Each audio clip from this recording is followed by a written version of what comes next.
Peliharalah kepalamu terhadap Tuhanmu. Takutlah kepada seksaannya, kerana seksaannya itu amat pedih.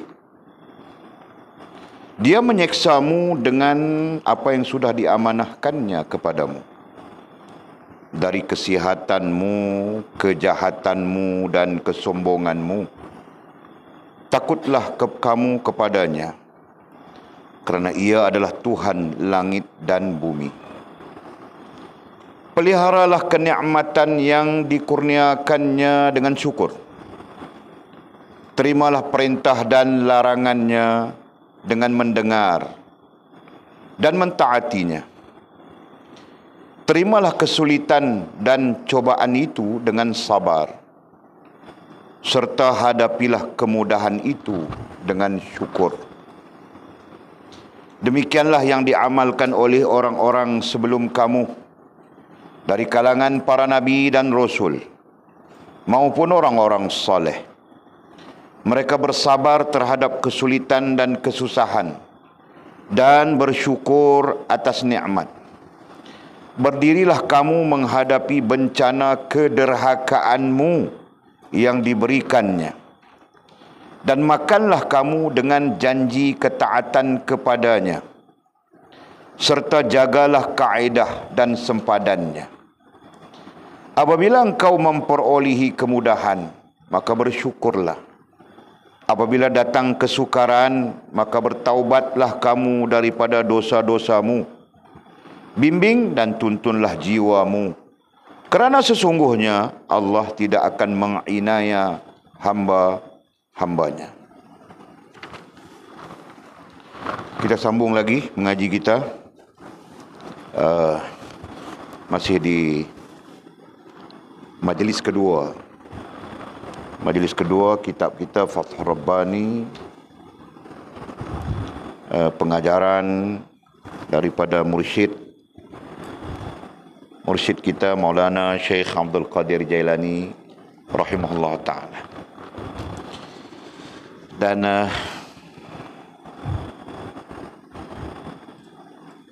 terakhir kita berbincang tentang jalan yang perlu kita ambil dalam kehidupan kita di dunia ini, supaya kita supaya kita terus selamat sampai kepada tujuan. Selamat sampai kepada tujuan kita, iaitu Allah Subhanahu wa ta'ala. Dalam tafsirannya adalah Allah terima diri kita dan sempurna hubungan dengan Allah Subhanahu wa ta'ala. Jalannya adalah zuhud. Tidak ada jalan lain, dan jalan itulah yang ditunjukkan kepada kita oleh baginda uswatun hasanah Nabi kita Muhammad sallallahu alaihi wasallam. Dalam arti kata yang lain, baginda Nabi mengajar kita supaya berkehidupan. Istilah berkehidupan, sisi pandang berbeza. Kalau sisi pandang orang yang tidak mengikuti majlis ilmu kerohanian, dia sisi pandang mereka kehidupan itu adalah kehidupan, hidup sebelum mati. Sisi pandang orang-orang yang memahami kerohanian, kehidupan itu adalah aktiviti yang berlaku sepanjang kita hidup di dunia ini. Berarti skopnya lebih luas. Kehidupan pada sisi orang-orang kerohanian ataupun orang-orang yang belajar tentang kerohanian, skop pandangnya lebih luas. Itu maksud. Jelas ke? Jadi kita bukan tengok kehidupan dalam satu keadaan hidup dan mati saja. Tapi kita memandang kehidupan itu adalah bagaimana kita beraktiviti dalam hidup. Sama ada kita beraktiviti dalam hidup itu menghubungkan kita dengan Allah Subhanahu wa taala atau tidak. Kita pandang dari sudut tu. Boleh faham? No? Itu kelainannya. Jadi kenapa kelainannya begitu? Kerana kita bersandarkan kepada ilmu. Kan? Sedangkan yang lain bersandarkan kepada idealisme. Jelas kan? Kita bersandarkan kepada ilmu, di mana ilmu itu dituntun oleh wahyu, Quran dan sunnah Nabi SAW. Nah, sedang yang lain, mereka dituntun oleh idealisme, oleh perkembangan akal yang tidak dituntun oleh ilmu.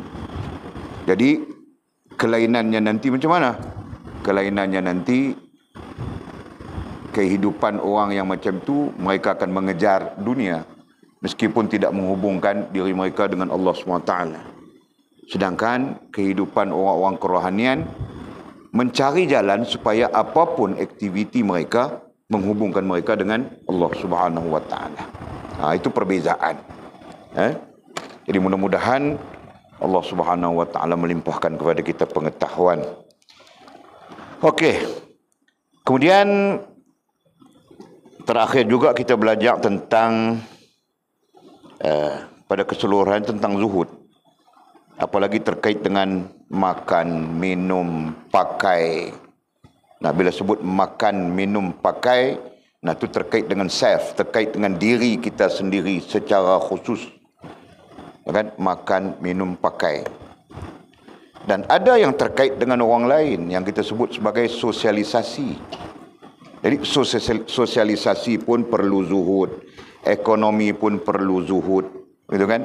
Dan akhir sekali diri kita pun perlu zuhud. Nah, itu maksud dia. Dan sekiranya kita mampu berzuhud dalam semua perkara, nah itu bermakna kita telah mengambil jalan yang ditunjuk oleh Nabi SAW untuk hidup dan kehidupan. Jadi dalam kehidupan yang menghubungkan kita dengan Allah Subhanahu wa taala, yang terbesar daripada 9 sifat yang kita sebutkan adalah zuhud. Dalam konteks diri kita. Okey, dalam konteks kehidupan. Okey, kita sambung lagi. Kita juga bercakap dalam pengajian lepas kita bercakap tentang apa? Kalau kita berzuhud dalam kehidupan, apapun yang kita hadapi akan memberi manfaat kepada kita untuk berhubungan baik dengan Allah Subhanahu Wa Taala. Nah, itu kita cerita ada yang tu. Kita cakap dah yang tu kan? Makan itu nanti barakah menghubungkan kita dengan Allah. Pakai nanti barakah menghubungkan kita dengan Allah Subhanahu Wa Taala. Bersosialisasi. Nah, bersosialisasi itu nanti barakah menghubungkan kita dengan Allah Subhanahu Wa Taala dan yang lain-lain. Dan jika kita tidak hidup dengan zuhud, nah lawan sebaliknya. Kita tidak hidup dengan zuhud, berarti kita akan berdepan dengan keadaan tidak selamat. Kita berdepan dengan keadaan itu. Nah, makan itu tidak memberi kebaikan kepada kita. Bahkan apa yang kita makan boleh menyebabkan kita jauh daripada Allah Subhanahu Wa Taala. Pakai sama saja. Yang kita pakai boleh menyebabkan kita jauh daripada Allah Subhanahu Wa Taala. Apa yang kita bersosialisasi misalnya. Jadi sosialisasi itu juga boleh membawa kita jauh daripada Allah Subhanahu Wa Taala. Nah, istilahnya di sana adalah kejahatan, siksaan, kan? Seolah-olah apa yang kita makan menyiksa kita, apa yang kita pakai menyiksa kita. Hubungan sosialisasi itu menyiksa kita, seolah-olahnya begitu. Kita lebih terdedah kepada kejahatan daripada kebaikan. Kita lebih terdedah kepada batil daripada hak. Dari disitulah kenapa dan mengapa kita perlu faham betapa pentingnya zuhud dalam kehidupan, seperti mana diajar oleh baginda Nabi SAW. Okey. Jadi kita sambung paragraf yang sama. Ayatnya kata musannif, jika engkau memakannya dari tangan tabib. Nah, ini majaz. Teks ini adalah majaz. Ayat ini adalah majaz ataupun kiasan. Nak beritahu kata kalau kita sakit, tabib-tabib ni kalau kita terjemah ni maknanya tukang ubat. Kalau bahasa moden akademiknya adalah doktor. Kalau kita sakit, kita makan ubat daripada doktor tu yang bagi. Berbanding kita makan ubat beli di kaki lima. Faham kiasan? Majaz tu kita sebut dulu. Teks lagi kita baca. Orang yang sakit, dia diberikan ubat oleh doktor. Berarti dia pergi jumpa doktor, cek, dan doktor bagi dia ubat. Berbanding dengan dia tak pergi jumpa doktor, tapi dia pergi di kaki lima, kan? Di pasar, jumpa orang jual ubat, dia pun beli ubat, makan. Mana lebih baik pada pandangan kita? Boleh faham tak majaz tu? Mana lebih baik pada pandangan kamu orang? Nah, Mimi, kau sakit perut. Kau pergi market sana jumpa orang jual ubat. Bilang dia ini bagus, ini bagus, ini bagus. Ini untuk cantik, ini untuk kuat, ini untuk comel, ini. Saya sakit perut. Perut pun bagus, dia bilang. Dengan perbandingannya, dengan kau pergi ke klinik, jumpa doktor, pakar sakit puan. Bilang. Dia pun, oh kau ni sikit hari lagi mau datang bulan ni, kau senggugut ni misalnya. Dia kasih tahu kau begitu. Misalnya. Nah, dia kasih ubat. Kau mau makan ubat yang mana lebih baik, ubat yang dibeli di pasar itu tadi, diambil di pasar itu tadi, dengan ubat yang diberikan oleh doktor pakar sakit puan. Nah, menurut pandanganmu, nah yang diberi oleh doktor kan? Jadi faham kita semua kiasan itu. Nah, perhatikan. Jadi katanya, jika engkau memakannya dari tangan tabib, berarti ubat. Kenapa makan ubat? Sakit. Maka hal itu adalah lebih baik. Ya. Kita makan ubat daripada tangan tabib. Seperti mana kita sebut tadi, makan ubat daripada tangan doktor. Berarti doktor yang memberikan ubat itu. Bukan orang yang tidak ada ilmu kedoktoran, tidak ada ilmu perubatan yang sah, yang sahih. Misalnya kan? Begitu. Jadi, kita memakan ubat daripada seorang doktor, seorang tabib, maka hal itu adalah lebih baik. Itu sebenarnya yang baik. Majaz ya, kiasan ya. Okey. Daripada engkau makan sendiri akan sesuatu yang tidak engkau ketahui asal usulnya. Kiasannya, daripada kita makan ubat yang tidak tahu asal usulnya. Yang mana? Yang kau beli di, kiasannya yang beli di di pasar itu tadi. Yang kita pun tidak tahu asal usulnya. Bilang sakit kepala boleh. Sakit mata boleh. Sakit punggung boleh. Sakit lutut boleh. Nah, di situ kau bilang apa? Saya sakit urat. Oh, urat pun boleh. Kan? Jadi satu ubat semua boleh. Kan? No. Jadi kau tidak tahu asal usulnya. Kau makan, nah dia mungkin mendatangkan kemudaratan kepadamu. Jelaskah? Nah, ini kiasannya. Boleh sebut lagi sekali kiasannya. Kemudian katanya, kita terus ya, daripada engkau makan sendiri sesuatu yang tidak engkau ketahui asal usulnya. Masih di majaz obat. Kita makan obat itu tadi yang kita tidak tahu datang asal usulnya. Apa maksud asal usulnya? Maksud asal usulnya adalah dari sumber-sumber yang tidak jelas. Asal usul itu bermaksud sumber-sumber yang tidak jelas, yang tidak betul, yang tidak pasti. Ataupun apa kita mau sebut di sana, yang tidak di endorse, endorse, yang tidak disahkan, gitu kan? Yang tidak disahkan. Jadi apa akan jadi kepada kita? Berarti kita berdepan dengan kemudaratan lain, gitu kan? Datang dengan sakit perut, Tapi oleh kerana kita makan ubat yang tidak betul, sumbernya, puncanya, dan kita tidak tahu asal usulnya, nah dia memberikan kita kemudaratan lain. Betul kah?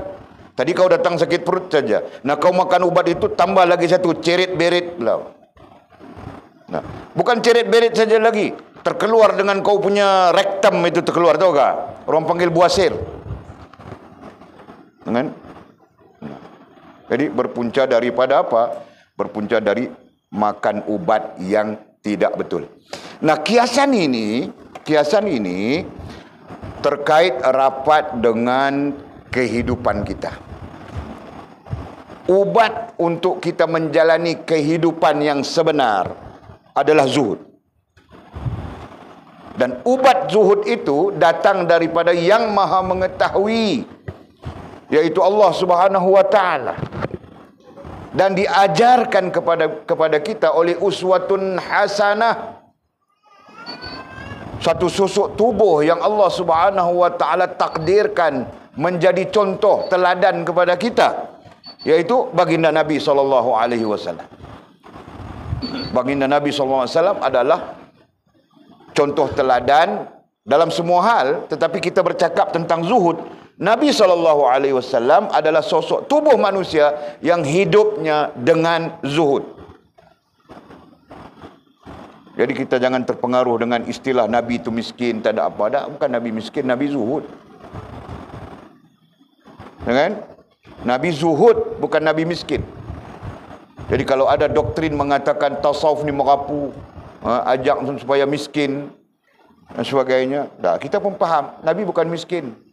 Nabi kita SAW, kalau dia nak Bukit Uhud itu jadi emas, nescaya seluruh Bukit Uhud itu jadi emas. Kita sebut bukit, kita bilang bukit, kan? Sisi lain bilang gunung, Gunung Uhud. Layak untuk disebut gunung kerana panjangnya, luasnya. Disebut Gunung Uhud. Ada hadis tentang itu. Jibril alaihissalam turun kepada baginda Nabi Muhammad SAW ketika di Madinah waktu itu. Nah, bagi tahu Nabi SAW, wahai Muhammad, minta saja kepada Allah SWT keizinan. Aku nak ubah Bukit Uhud itu, Gunung Uhud itu menjadi emas. Nah, berarti kalau Nabi nak kaya, tak ada hal. Tu pun kita tidak mengatakan Nabi miskin, Nabi kaya. Kan? Tapi dia zuhud. Sampai-sampai apa yang dia ada menjadi milik umat. Zuhudnya baginda Nabi SAW. Jadi kita patah balik kepada teks kita. Zuhud itu adalah ubat besar bagi kita menjalani kehidupan. Zuhud itu adalah penawar besar bagi kita untuk menjalani kehidupan. Nah, di sana ada ulama berhujah, ya, ada ulama berkata di dalam kitab-kitab mereka, zuhud adalah penawar kepada penyakit tamak. Di sebahagian antara yang mengatakan begitu adalah Imam Ghazali rahimahullah taala dalam Ihya Ulumuddin, Minhajul Abidin, Ibnu Athaillah Iskandari rahimahullah taala di dalam kitab Hikam, dan termaktub juga di dalam kitab Tanwirul Qulub, Suhrawardi dalam Awariful Ma'arif. Bahkan sekalian ulama membincangkan tentang itu, dan mereka mengatakan bahawa zuhud adalah penawar, zuhud adalah obat yang paling besar untuk kita menjalani kehidupan supaya rohaniah kita tidak sakit, agar rohaniah kita terus sihat, segar bugar. Bukan rohaniah yang sakit atau rohaniah yang mati. Nah, kerana rohaniah yang sakit, rohaniah yang mati nantinya akan gagal. Nantinya akan gagal. Gagal apa? Gagal berkomunikasi. Gagal berkomunikasi. Pertamanya, ya, dengan Allah Subhanahu wa ta'ala. Semalam kita belajar tentang fa'alhamaha fujuraha wa taqwaha. Komunikasi di antara hamba dengan Allah. Allah sentiasa berkomunikasi dengan hamba-hambanya dalam bentuk ilham. fa'alhamaha fujuraha wa taqwaha, surah Asy-Syams ayat 8. Nah, di sana gagal komunikasi itu. Apabila berlaku gagal komunikasi dengan Allah Subhanahu wa taala, nah disitulah bermulanya kerosakan dalam kehidupan kita. Nah, tidak tahu lagi baik buruk itu apa. Kan? Tidak tahu lagi yang baik itu apa, yang bagus itu apa. Nah, akan jadi macam tu. Kan? Hidup ikut nafsu semata. Ikut syok. Kan? Asal syok, haramkah, halalkah, berdosakah, apakah, tidak dipedulikan. Itu yang terjadi. Semuanya kenapa? Semuanya kerana gagalnya komunikasi rohaniah kita dengan Allah Subhanahu wa taala. Dan kerana gagal itu menyebabkan hidup kita menjadi rusak. Sama ada dalam keadaan sedar maupun tidak sedar. Dan rusaknya hidup itu menyebabkan rosak juga hubungan dengan Allah Subhanahu wa taala. Itu. Jadi jelas ya? Jelas ya? Fakta itu. Okey. Jadi katanya apa? Sesuatu yang akan mengeraskan hatimu. Jadi kita ambil obat, kita makan sesuatu yang tidak tahu asal usulnya, bahkan bukan daripada tabib, memberi kerosakan, memberi kemudaratan kepada kita. Kan? Kiasannya sama saja. Kita tidak mengambil zuhud itu daripada zuhud itu menjadi sifat kehidupan kita. Sedang zuhud itu daripada Allah, daripada Rasulullah. Nah, kita tidak ambil menjadi bahagian daripada kehidupan kita. Nah, akan menyebabkan rusak. Dan kerusakan itu khusus ya pada rohaniah.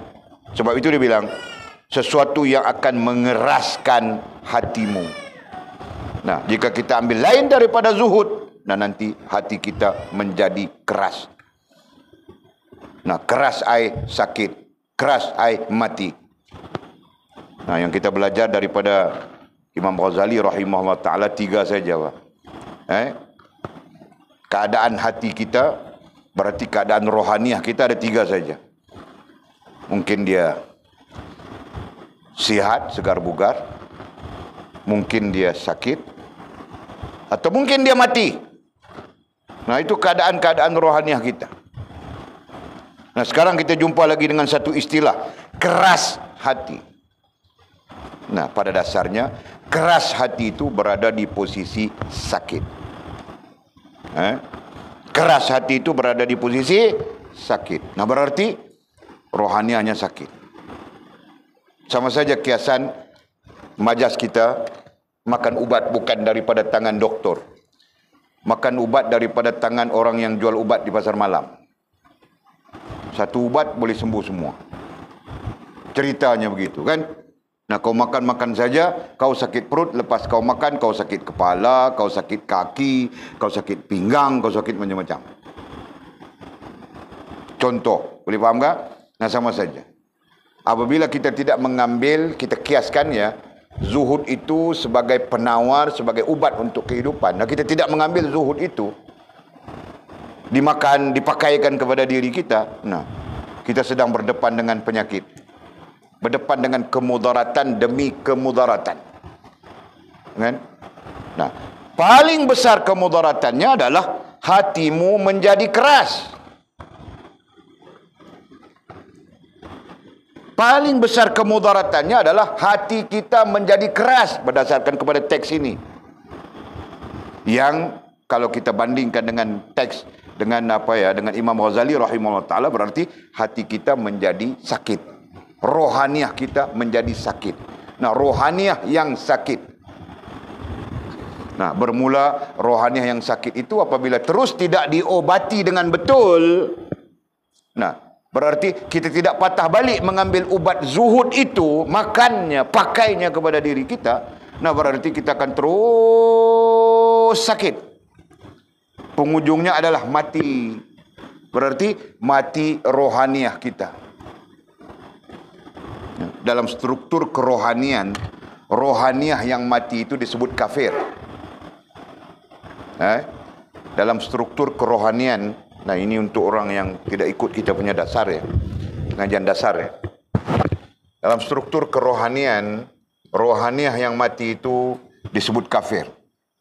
Di sini menaik rohaniah yang sihat, segar, bugar. Di sini rohaniah yang sakit dan sampai kepada mati. Kan?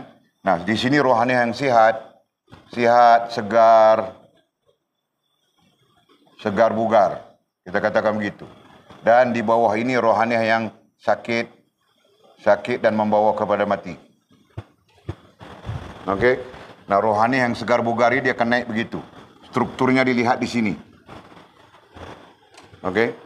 Ini struktur tentang rohaniah. Jadi apa kesegarannya, segarnya dilihat di sini. Jadi ada strukturnya. Okey. Manakala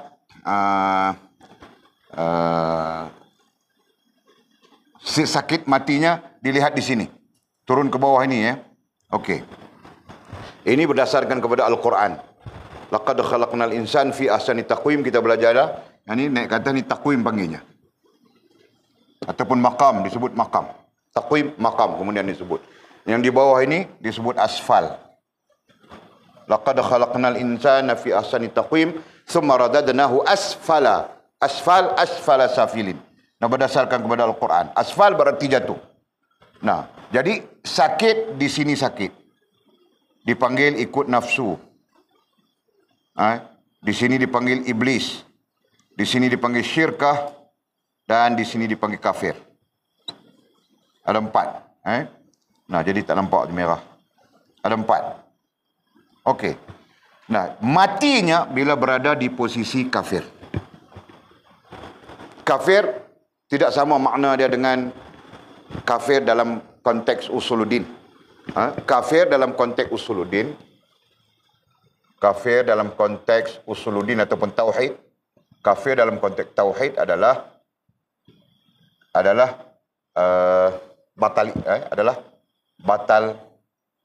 batal iman, Islam, ihsan. Ini dalam konteks tauhid ya.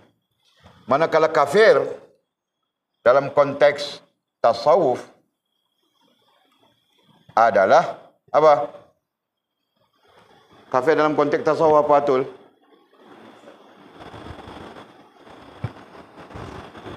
Kenapa kau terkebil-kebil? Sepatutnya wali tanya jawab terus saja.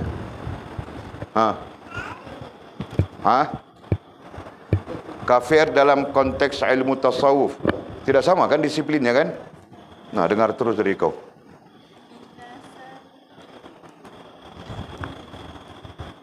Kau cakap kasih betul. Apa?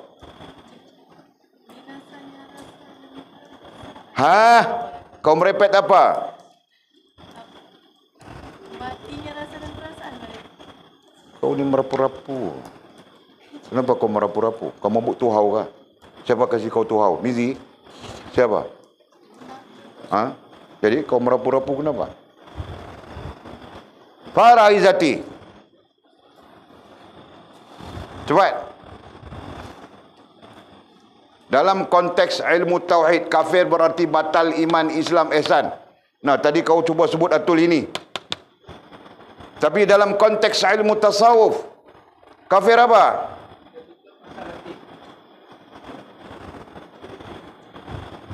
Salah.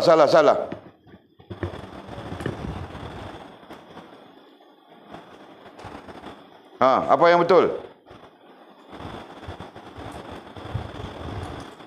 Itulah kamu orang. Abang Jan bukan ikut kita punya pengajian. Dia baru ikut kita punya pengajian. Dia boleh ingat. Nah, boleh kasih tahu dia salah dulu. Supaya kamu orang tercari, salah. Cari lagi. Di sini isunya apa? Di sini isunya adalah kamu orang tidak mempunyai keyakinan terhadap maklumat yang kamu orang dapat. Faham tak? Itu saja. Okey, betul apa yang disebut Abang Jan kita ya. Tertutup mata hati, itu makna dari segi ilmu tasawuf. Nah, ini yang ku marah kamu orang. Wajar bertahun sudah. Pak Jan, Abang Jan baru beberapa hari saja dia datang. Ikut kitab ini saja. Dia boleh ingat. Kenapa kamu orang tidak boleh ingat? Dia bukan makan paku dengan kayu. Dia makan nasi macam kamu orang juga.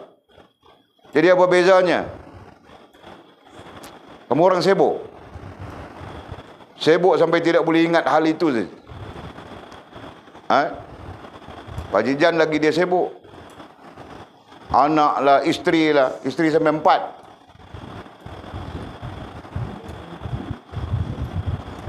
Nah, kamu orang sibuk apa sampai tidak boleh ingat?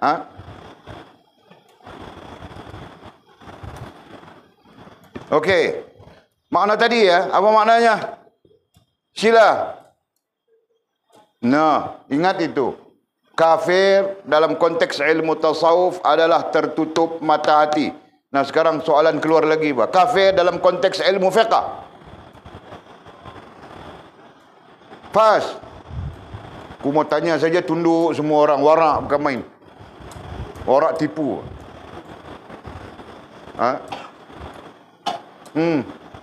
Jangan kau tanya-tanya Atul.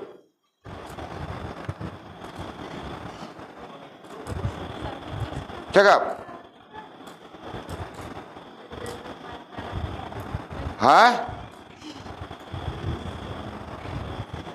Kau kasih tahu balik dia cakap apa Atul?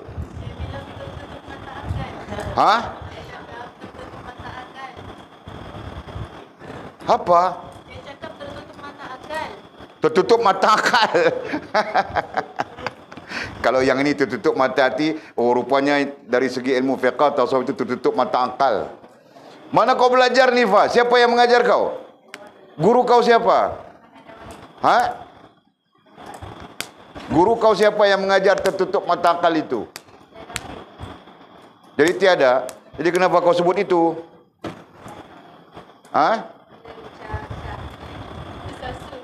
Tersasul. Oh, bagus buat tersasul. Baik kau melatah daripada kau tersasul. Apa? Apa? Boleh tidak dengar, Pak? Boleh dengar dari orang lain. Kenapa? Apa? Siapa? Apa? Takut mau mau sebut kan? Nah, berarti kau tidak yakin dengan jawapan kau. Tidak yakin dengan jawapan berarti kau tidak yakin dengan ilmu. Nah, itu satu kesalahan, Mak. Faham enggak? Nah, apa? Aku mau tulis ini. Fas bilang apa tadi?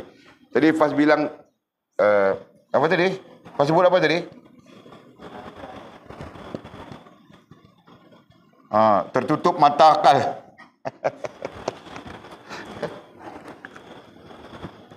Nah, cepat. Ini sebut sudah tadi tertutup mata hati. Okey. Nah, sekarang ini tempat sempit sudah tulis.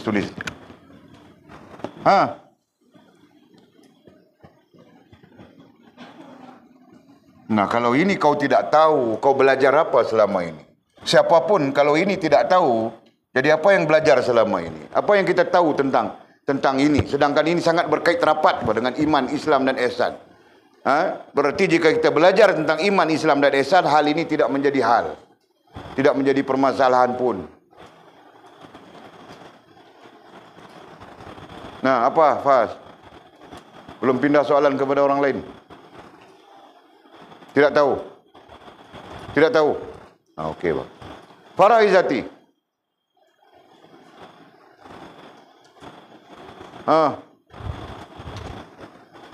Berkali-kali dah kita bercakap semua ni kan.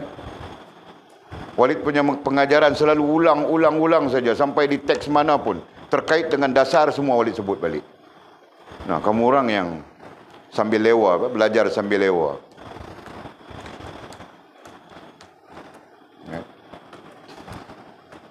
Jadi bila belajar sambil lewa begitu jadinya. Apa? Ustaz. Kuat sikit suara. Murtad. Nah, okey, Pak. Dalam konteks fiqh, kafir disebut sebagai murtad. Nah, itu perbezaannya. Jadi faham. Jangan tak faham. Tahu dan faham. Jangan tahu saja tak faham. Tahu tak faham buat apa? Buat semua.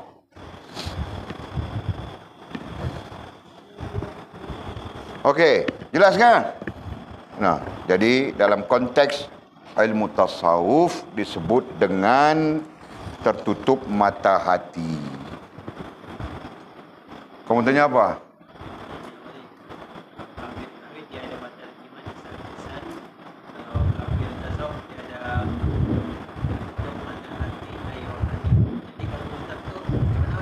Apa?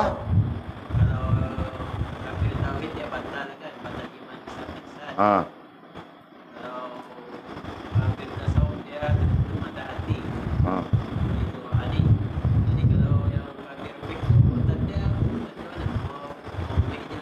Kau belajar buat ilmu fiqah dulu, baru kau tahu bah. Kan?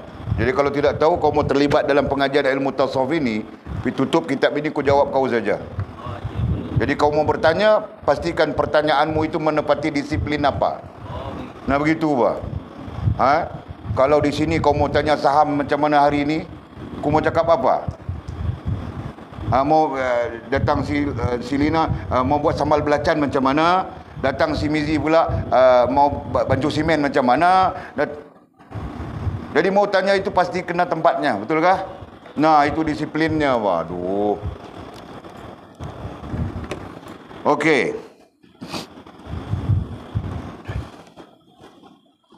Jadi sesuatu yang akan mengeraskan hatimu. Apa yang mengeraskan hatimu itu? Yang mengeraskan hatimu itu ialah apabila kau mengambil ubat yang tidak betul. Itu kiasannya. Kan? Atau kau mengambil menjadi penawar dalam kehidupanmu sesuatu yang tidak tepat, sesuatu yang tidak betul. Nah, akan menjadi keras hatimu. Atau bukan setakat keras, kita belajar tadi daripada sini kan, akan menyebabkan tertutup mata hati kita. Ya, itu yang kita bimbangi. Sesuatu yang kita perlu takuti. Ya, tertutup mata hati. Nah, kita tidak ada jalan keluar, sudah sesat terus sampai mati.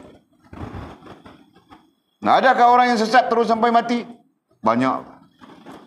Hanya kita saja tidak dibenarkan menghukum. Kan? Kita tidak dibenarkan menghukum. Nah itu. Adapun pada hakikatnya sesat sampai ke mati, nah banyak, terbanyak daripada yang benar sampai ke mati. Nauzubillah, mudah-mudahan Allah pelihara kita. Okey. Jadi kesimpulannya, ambillah zuhud sebagai obat, sebagai penawar dalam kehidupan yang kita mau tempuh, kehidupan yang kita mau lalui, supaya kita selamat sampai kepada tujuan. Nah, adapun tujuan kita itu bermula daripada kita hidup sampai kita mati. Betulkah? Betulkah? Dan tahu? Nah, apa dalilnya? Inna lillahi wa inna ilaihi raji'un. Kesian kau rantau. Nah, itu dalil yang kau baca.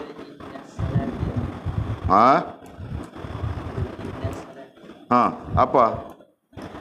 Nah, kau perlu cakap dengan confident rantau.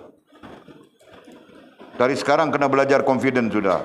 Kau jangan perlahan-lahan jadi perempuan, bah. Kau itu lelaki tulin. Nah, oleh tanya tadi apa dalilnya? Tujuan kita ialah Allah Subhanahu wa taala daripada hidup sampai ke mati. Nah, apa dalilnya?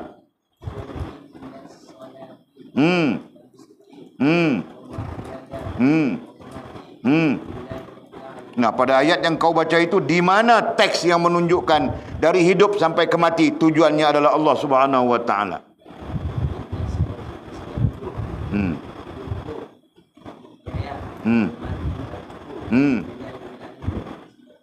Nah, kau paham itu kan? Nah, semua orang paham itu kah? Jadi, dalam bahasa yang mudah, dari hidup sampai ke mati. Nah, apa saja yang berlaku dalam waktu dari hidup sampai ke mati itu, semuanya perlu ditujuankan dengan Allah Subhanahu wa taala. Jelas sudah? Nah itu. Okey. Kemudian kata musannif, amanah yakni titipan. Titipan tahu titipan? Sesuatu yang diberikan untuk dijaga. Nah itu amanah. Kutitipkan kepadamu satu rahsia, bahwa aku ada isteri lagi. Jangan diceritakan pada orang, misalnya. Nah kau perlu bah. Itu adalah titipan. Jadi titipan ada kalanya benda, titipan ada kalanya perkara, titipan ada kalanya hal. Dan semua itu terkait dengan syarak. Nah, namanya amanah merupakan perkara yang syar'i. Ya kan? Okey, sekarang kita masuk kepada isu betapa kita ini membawa satu amanah. Nah itu. Ya kan? Kita masuk kepada isu betapa setiap kita dalam kehidupan ini membawa amanah. Nah, Walid ubah pemahaman supaya mudah. Faham dulu. Amanah yakni titipan. Berarti setiap kita yang sejahtera akalnya membawa titipan atau amanah dalam kehidupan ini. Nah, dalam arti kata yang lain, kita bukan hidup freelance. Kita bukan hidup dalam keadaan yang tidak terikat dengan apapun. You kan? Kita bukan hidup dalam keadaan bebas daripada apapun. Bahkan kita sedang membawa amanah yang dititipkan. Jelas? Nah begitu. Faham begitu? Okey. Jadi katanya, amanah titipan akan hilang dari sisi kamu. Ingat. Amanah yang kita bawa itu akan hilang. Amanah yang sepatutnya kita bawa sampai mati, sampai menghadap Allah Subhanahu wa taala itu akan musnah dari kita. Sampai-sampai kemusnahannya itu dibincangkan oleh para ulama, dirinya ada tapi ruhnya tiada. Contoh, salat itu ada tapi ruh salat tidak ada. Puasa itu ada tapi ruh puasa tidak ada. Faham tak? Haji itu ada tapi ruh haji tidak ada. Zikir itu ada tapi ruh zikir tidak ada. Dan kiaskan kepada hal-hal yang lain. Faham tak? Nah, sampai begitu. Sehingga kata para ulama, berdasarkan kepada hadis, berdasarkan kepada nas, tidak lebih umat ataupun manusia itu tidak lebih solatnya solat munafik, puasanya puasa munafik, zakatnya zakat munafik, hajinya haji munafik, zikirnya zikir munafik dan sebagainya. Nah, keseluruhan hidup kita itu bertukar menjadi nifaq. Jelaskah? Fahamkah itu? Nah, yang itu yang kita bimbangi, Pak. Sesuatu yang kita perlu takut. Nah, apakah orang munafik itu salat? Dalam Al-Quran menjelaskannya. Dalam hadis menjelaskannya, ya orang munafik solat. Solat di belakang Nabi bahkan. Nah, apa terjadi dengan solat mereka? Apa terjadi dengan solat mereka, Bangkil?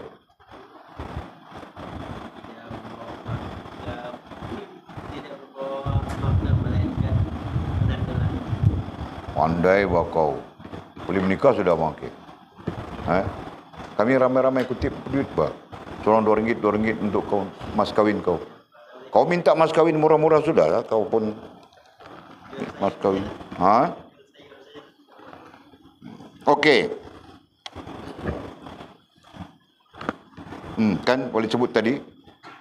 Nah, Al-Quran menyatakannya. Kita baca sudah. Idza ja'akal munafiqun qalu nashhadu innaka la rasulullah. Wahai Muhammad, bila datang munafik kepadamu, mereka akan mengucapkan, tidak ada Tuhan yang disembah melainkan Allah. Justru mereka akan mengucapkan juga bahawa engkau, wahai Muhammad, adalah Rasulullah. Wallahu yashhadu innaka la rasulullah. Tetapi Allah Subhanahu wa taala yang Maha mengetahui, memberitahu kepada rasulnya. Wallahu yashhadu, mempersaksikan kepada rasulnya. Memberitahu kepada rasulnya, wallahu yashhadu innaka la rasuluh, wallahu yashhadu innal munafiqin lakadzibun. Allah memberitahu rasulnya bahawa yang munafik berada di belakangmu, solat bersamamu, puasa sepertimu dan sebagainya adalah pendusta. Nah, berarti Munafik itu pendusta keseluruhannya. Solatnya dusta, zikirnya dusta, puasanya dusta, semuanya dusta, bahkan hidupnya juga adalah dusta. Nah, jadi bahaya tu kan? Sangat bahaya. Justru kita perlu berhati-hati. Jaga, kita sedang membawa amanah. Nah begitu. Nah, jangan sampai amanah itu hilang dari sisimu. Nah, dia belum cakap lagi amanah itu apa, nanti di bawah ya. Kemudian, apa lagi yang akan hilang dari sisi kita? Dan kasih sayang akan musnah dalam pergaulanmu. Nah, jaga. Dan kasih sayang akan musnah dalam pergaulanmu. Pergaulan ai sosialisasi. Nah, itu bahasa akademik ya. Kalau dalam bahasa ilmiah kita dipanggil muamalah. Muamalat. Jadi pergaulan ai muamalat. Jangan kamu orang yang belajar ni jangan tersekat dengan istilah saja ya. Pakai lagi istilah lain. Sosialisasi.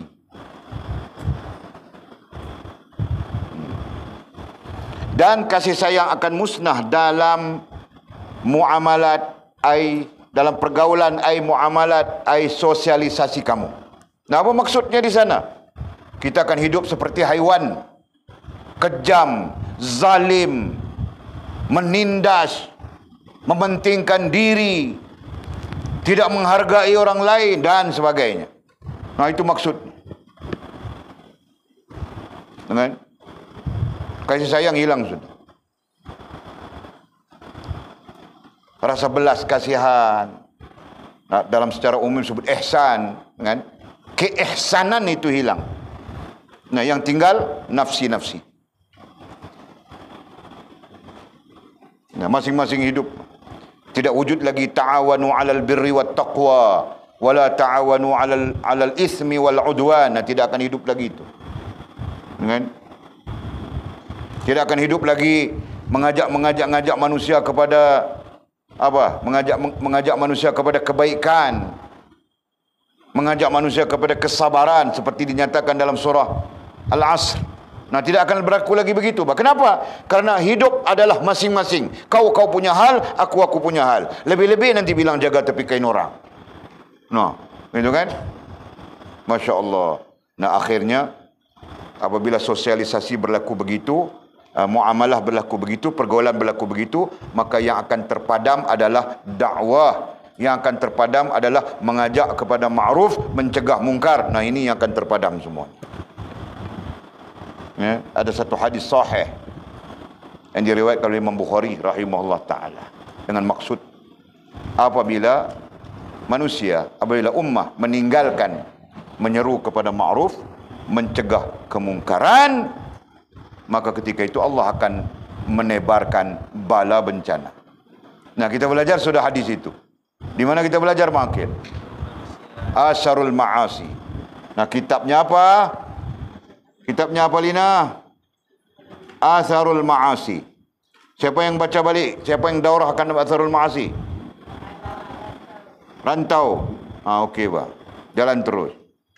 Nah, di sana kita baca banyak dalil-dalil hadis baginda Nabi SAW tentang bala bencana yang akan ditimpakan Allah kepada ummah apabila hilangnya al-amru bil ma'ruf wan nahyu 'anil munkar. Nah, adapun punca kepada hilangnya al-amru bil ma'ruf wan nahyu 'anil munkar adalah kerana rusaknya, kerana terangkatnya kasih sayang dan rosaknya muamalat ataupun sosialisasi ataupun pergaulan itu. Itu puncanya. Dan punca terbesar adalah tidak zuhud. Itu punca terbesarnya. Kan? Jadi manusia, ummah tidak zuhud. Nah, berpunca daripada hilangnya zuhud itulah akhirnya hilang terangkat kasih sayang dan musnahlah muamalat ataupun sosialisasi ataupun pergaulan. Nah, apabila itu musnah, datang bebala, kan? Datang bebencana. Ibu bapa tidak mampu lagi mencegah kemungkaran anak-anak, mengajak kebaikan kepada anak-anak. Nah, itu satu bala besar. Dan hakikatnya itu sedang berlaku. Itu sedang berlaku. Nah, ada ibu bapa yang membiarkan anak-anak itu tidak tutup aurat. Ya kan? Anak isteri tidak menutup aurat. Jadi kalau mau bising-bising nanti potong elon tembakau. Jadi dia nak suruh anak dia tutup aurat. Jadi dia nak kena bising-bising dekat anak dia takut anak dia potong elon tembakau. Jadi dia pun tak apa, okey tak apa, okey tak ada apa. Okay. Kan? Nah, oleh cakap untuk kamu orang pada dasarnya. Kenapa? Karena kamu orang akan menjadi ibu, akan menjadi ayah. Jadi jangan sampai kamu orang nanti mau kasih nasihat anak, mau suruh anak tutup aurat pun kamu orang susah. Kenapa? Dia kasih elon tembakau. Maka sebab itu dari sekarang kamu orang jangan cuba-cuba mau ambil tembakau. Nanti susah. Tanjul kan? Okey. Nah, faham sekarang? Amanah, yakni titipan akan hilang dari sisi kamu, hilang ai musnah. Apalagi kita mau sebut hilang kan? Istilah itu tidak perlu penafsiran yang banyak. Cuma kita perlu tambah istilah saja. Hilang ai musnah, memadai dari kita. Dan kasih sayang ai akan terangkat daripada kita, akan musnah dan dalam pergaulan kamu. Nah, pergaulan kita, muamalah kita pun rusak. Dan itu yang sedang terjadi kepada ummah sekarang. Sama ada kita sedar ataupun tidak sedar. Itu yang sedang terjadi kepada ummah. Yang menyebabkan maksiat itu dapat bertebaran. Ialah apabila kurangnya nasihat menasihati, kurangnya seruan supaya manusia kembali kepada Allah SWT, atau lemahnya al-amru bil ma'ruf wan nahyu 'anil munkar. Nah, itu salah satu sebab kenapa maksiat itu bertebaran. Itu kan? Allah ya Allah. Hukum syarak, kata musannif. Nah, sekarang dia mau kasih tahu kita amanah itu apa? Apa yang diamanahkan kepada kita, yang kita akan bawa, yang perlu kita bawa sampai kembali kepada Allah Subhanahu wa taala, sampai ke mati. Okey. Tadi boleh ingat Makcik Ija. Rupanya isteri Walid. Nah, Walid pun tak kenal isteri sudah. Tanda-tanda mau mati sudah tu, ha?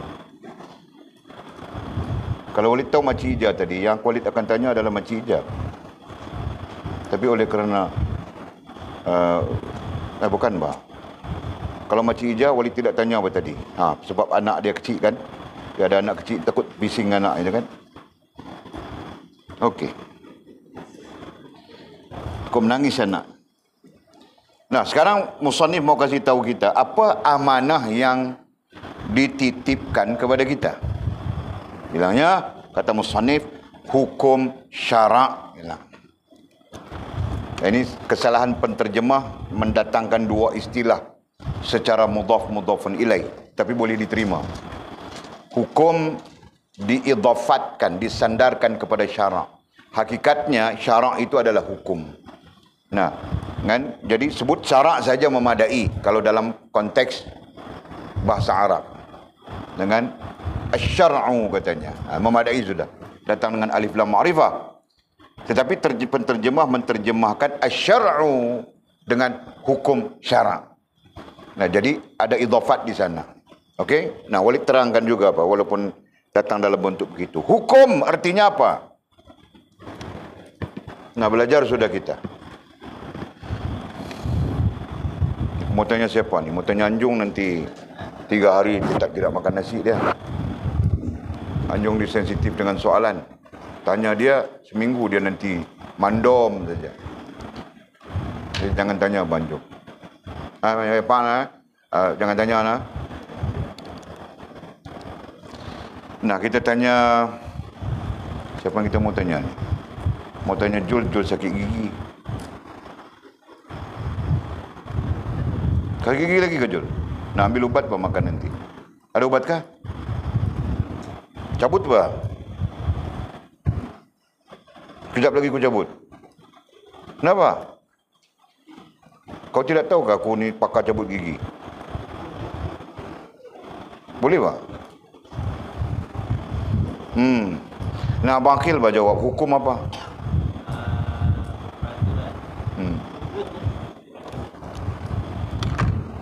Nasib baik Abang Akhil itu tidak tersenarai dalam student-student yang apa ya?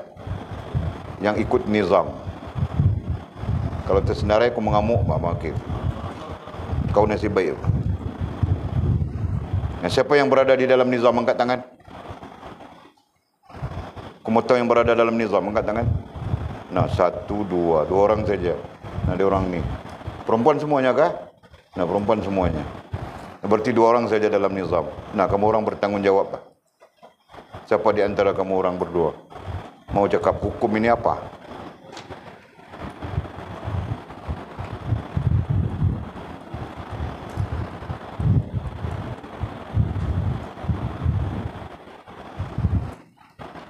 Yang berada di dalam nizam itu, kelebihannya adalah Walid akan memastikan kamu orang tahu. Nah, berbanding yang tidak berada di dalam nizam. Yang tidak berada dalam nizam, nah dia tahukah, dia tidak tahukah, dia punya pasal apa? Itu saja. Nah.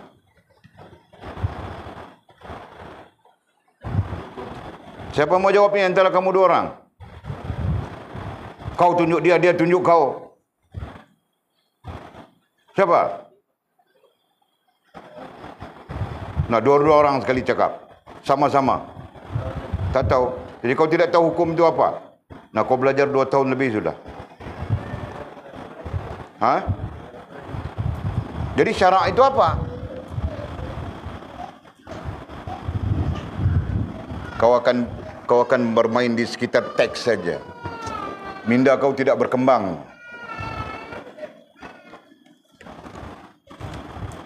Nah, rantau kau. Sikit saja apa jawapannya. Kuat kasih kuat kau. Aku tahu bah perempuan-perempuan ini pun tidak. Pelan. Apa? Kau sebut tadi betul sudah apa? Pelan. Okey, sudah. Nah, sekarang kamu orang mula. Mau baling botol ini. Istriku, kau kesini sikit istriku.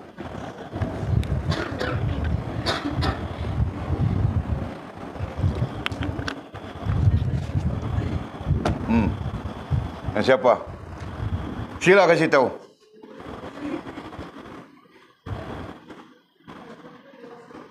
Nah, cepat bah, jangan lambat-lambat. Kita sedang belajar ni, banyak ni.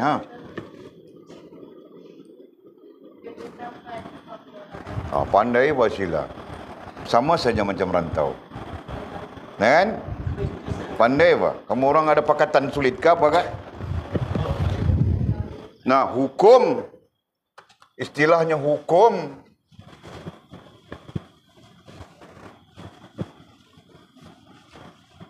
Walid lepas cakap tulis. Kenapa? Kerana mau bagi faham. Bagi ingat. Walid ingat 30 tahun dulu punya belajar. Sampai sekarang ingat. Kamu orang belajar 2 tahun pun tidak sampai lagi. 2 tahun saja. Lupa semua. Mana tu? Hukum. Ini istilah. Kemudian syarak. Ini istilah. Nah, kalau tidak belajar sampai bila pun tidak tahu. Orang yang belajar saja faham ini.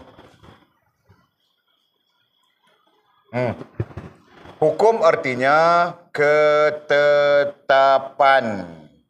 Nah, 2 ketetapan. Dari sisi Allah dan Rasul.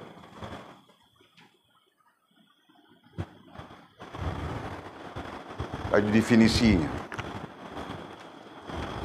Ketetapan. Nah, kenapa ketetapan? Allah dan Rasul yang menetapkannya. Kan? Allah dan Rasul yang menetapkannya. Dibilang ketetapan.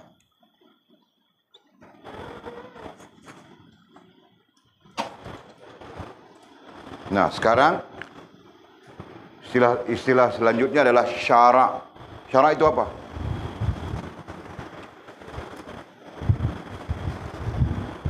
Atul, syarak itu apa? Bukan atul. Nah, sekarang Mimi. Mimi, syarak itu apa? Hari ni Mimi masak apa? Hari ni Mimi masak sambal belacan. Mimi buat sambal belacan tadi kan? Oh, okay.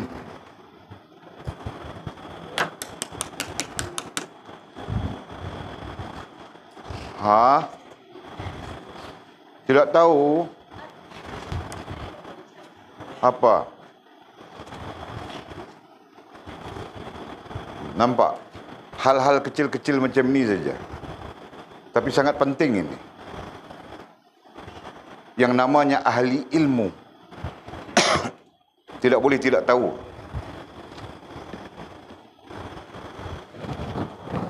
Nah, Mimi cepat, jangan buang masa Mimi. Tidak tahu. Nah, Mimi tidak tahu. Lina.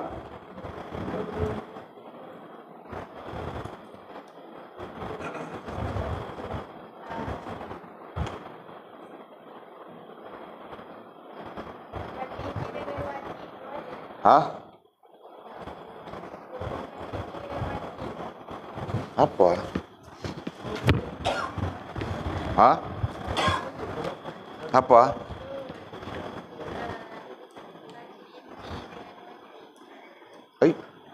Kau sedang menjawab apa ni?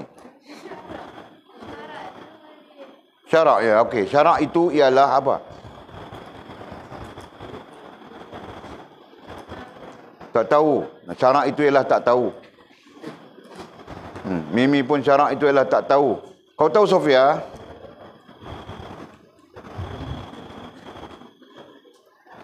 Ha? Tidak tahu cakap Arab, nak cakap Melayu saja.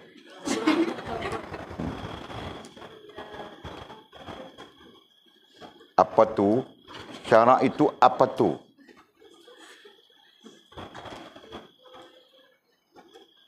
Jadi tidak tahu kan? Nah, jadi tidak tahu. Nah, siapa tahu di antara kamu orang? Siapa tahu? Fas tahu? Atul tunjuk kau. Kau tahu, okey. Fas. Kau pun tidak tahu juga? Okey, Pak. Jangan minta, Pak, anak darah ini.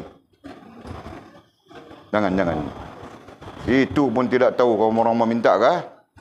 Jangan ada yang berkenan, Pak. Biar labang-labanglah itu saja. Ngarut saja. Nah, syarak apa rantau?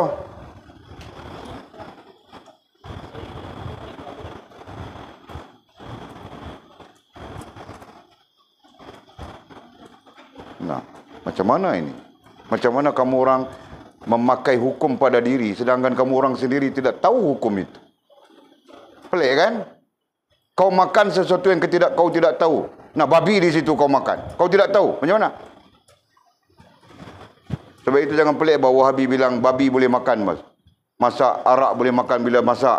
Nah, keadaannya seperti kamu orang memakai sesuatu yang tidak diketahui apa. Nah, syarak apa? Syarak kadang-kadang datang dengan syariat. Kan? Kadang-kadang datang dengan, nah, istilah itu berbeza berdasarkan kepada situasi perbincangan dan sebagainya. Ada kalanya disebut syarak, ada kalanya disebut syariat. Nah, dalam kebanyakannya sebut syariat saja. Gitu. Nah, apa? Nah, nampak sangat bodoh kamu orang kan? Nah, itulah. Jadi syarak itu adalah, pertama adalah iman, kedua adalah Islam, ketiga adalah ihsan. Nah, kita kaitkan ketetapan ini dengan iman, Islam dan ihsan. Itu saja, Pak. Ha? Nah, kamu orang mungkin, itu saja Walid, takkan itu pun bodoh. Ya, bodoh, Pak. Kenapa? Kerana ahli ilmu dia perlu merungkai permasalahan. Jelas ke? Nah, sebab itu kita perlu tahu kenapa, mengapa, kaitannya apa. Begitu. Metodologinya kita kena jelas. Ha? Itu berbeza ahli ilmu dengan awam. Orang awam mau dengar saja, nganga saja, dia bukan tahu apa. Nah, kau kasih tahu baru dia tahu. Nah, kau mau kasih tahu apa, kau pun tidak tahu. Jelas ke? Nah, itu kepentingannya, Pak. Kau mau tanya apa tadi, Makil?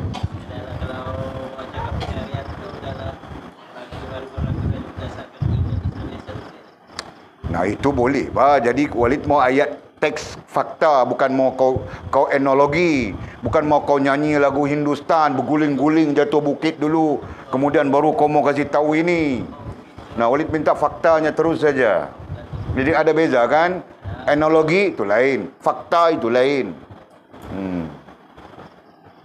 Okey. Nah, ada lagi sebenarnya. Syarak ataupun syariat itu nantinya apa, banyak lagi penjelasannya. Itu adalah tafsiran, ya. Tafsiran kepada apa yang kita istilahkan hukum syarak.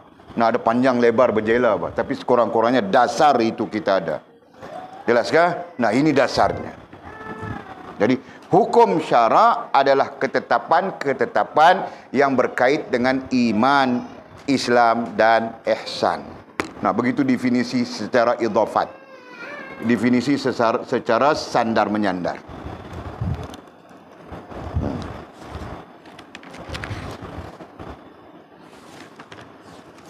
Okey. Hukum syarak adalah amanah bagi kamu. Nah, hukum syarak. Hukum pun tahu sudah. Syarak pun tahu sudah. Dalam bentuk fakta. Nah, fakta ini adalah amanah. Fakta yang kita tulis di sini, ya, dalam bentuk fakta, boleh bilang tadi sudah, ya, adalah amanah kepada setiap diri.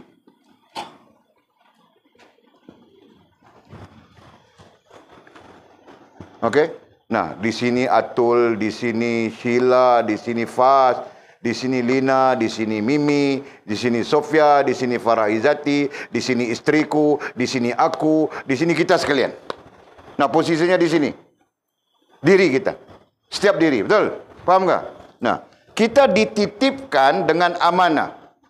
Amanah, ya. Nah, ini amanahnya apa? Amanahnya ini. Ini yang kita sebutkan amanah. Keseluruhannya adalah amanah. Nah, ini adalah amanah. Okey? Nah, siapa yang menitipkan itu? Nah, jadi kita sebut sudah Allah, Rasul. Berdasarkan kepada, ini pun kita sebut sudah di sini, kan? Nah, yang menitipkan itu ialah Allah Subhanahu wa taala dan Rasul. Nah, pemahaman, understandingnya kena begitu, ya. Jangan kita tidak paham ini.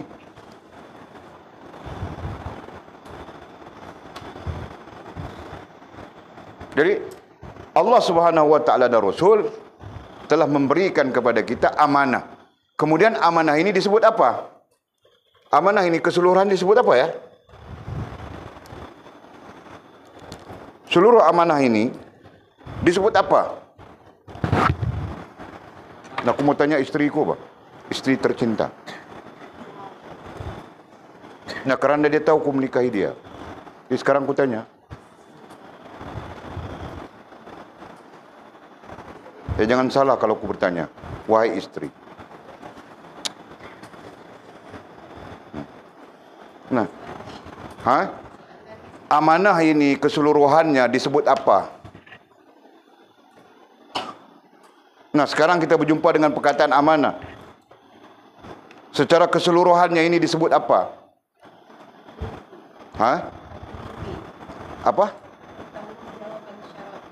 Bertanggungjawab. Disebut tanggungjawab. Okey, keseluruhan ini bilang istriku disebut tanggungjawab. Disebut dalam bahasa orang putih tadi responsibility. Ala-ala UK begitu, kan? Nah, tanggungjawab. Nah, ada jawapan lain kah? Nah, Mizi jawab agama. Ini Mizi, ya. Semua ini disebut agama. Nah, istriku bilang tanggungjawab. Mizi sebut agama. Nah, mana yang lebih relevan?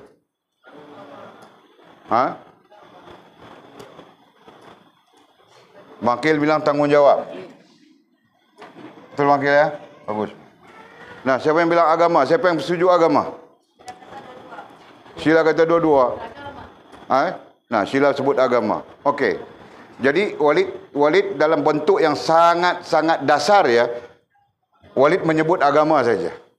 Betul kan? Allah, agama, diri. Betul? Selama kamu orang belajar, istilah tanggungjawab itu merujuk kepada proses. Bukan salah, wahai istriku. Tetapi ini adalah prosesnya. Kan? Dan apabila kita menjalankannya, berarti kita menjalankan tanggungjawab agama. Berarti bukan salah, tapi ini proses. Sedangkan dasarnya adalah ini.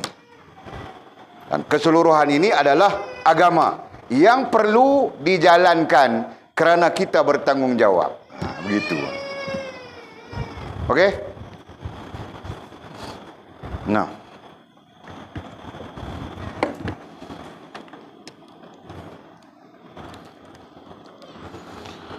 Hukum syarak adalah amanah bagi kamu. Nah, lihat saja fakta ini ya. Faham dari fakta. Jangan faham daripada etnologi. Kerana etnologi itu datang dengan berbagai-bagai bentuk. Sedang faktanya cuma satu. Jelas kan?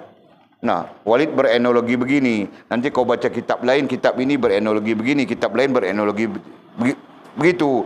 Jadi tidak sama. Bermacam-macam.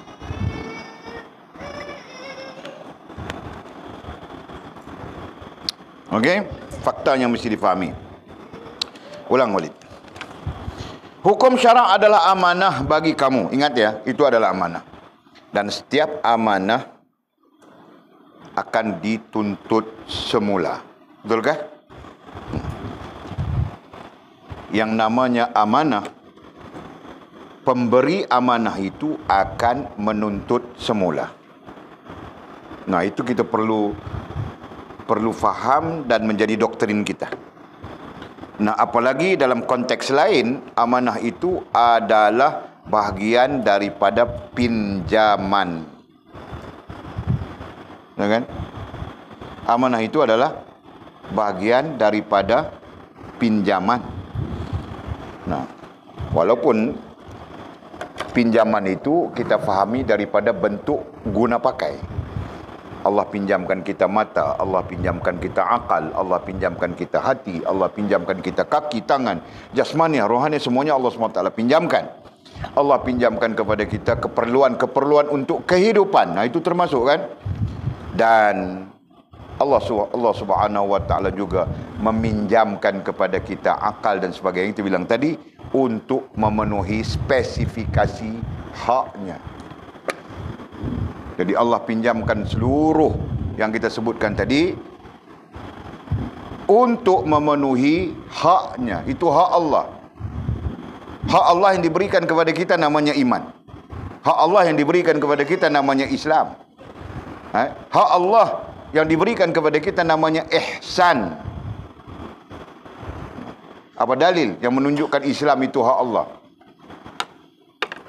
Nah, sekarang Walid bukan Wahabi ya. Tapi sekurang-kurangnya Walid mengajar kamu orang ada dalilnya. Jangan sampai kita tidak ada dalil, begitu kan? Nah, kecuali hal-hal yang telah disepakati oleh para ulama, nah kita berpegang dengan sepakat para ulama saja.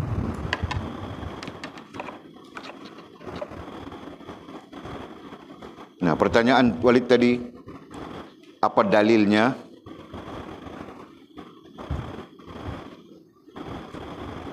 Amanah itu hak Allah. Nah, Islam, apa dalilnya? Islam adalah hak Allah diamanahkan kepada kita. Apa dalilnya? Dalil yang menunjukkan Islam itu hak Allah.